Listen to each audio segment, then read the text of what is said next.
কি হয়েছে কি বড়? কান্না করছিস কেন? বাবা বাবা, আমি স্কুলে যাবো না। ও স্কুলে যাবি না? আচ্ছা ঠিক আছে, যেতে হবে না। ওঠ ওঠ, উঠে আয়।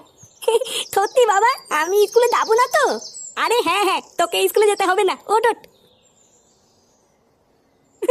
বাবা তুমি খুব ভালো। কি বলতিস কি বড়া? হ্যাঁ এই দেখ ফাটা, তোর জন্য লেবু লজেন্স নিয়ে এসেছি। বাবা তুমি আমার জন্য লজেন্স নিয়ে তো? হ্যাঁ বাড়া হ্যাঁ, খেয়ে নে খেয়ে নে। কি রে কেমন? হ্যাঁ এটা কি হলো? ছেলেকে তুমি স্কুলে না পাঠিয়ে ওকে লজেন্স খাওয়াচ্ছ? কেমন বালছেরা বাপ হয়েছে তুমি? একই একই দাদু ভাই কি হলো? কি হলো ফাটার? লেওরা একটা বাচ্চা ছেলেকে স্কুলে দিয়ে আসতে পারে না, আবার বাল বাল মারাচ্ছে। ভোদার বাল ওর কিছুই হয়নি, লজেন্স খেয়ে অজ্ঞান হয়ে গেছে। অজ্ঞান হয়ে গেছে মানে? অত বড় তোমার মানে বুঝতে হবে না, সরো তো লেওরা সরো।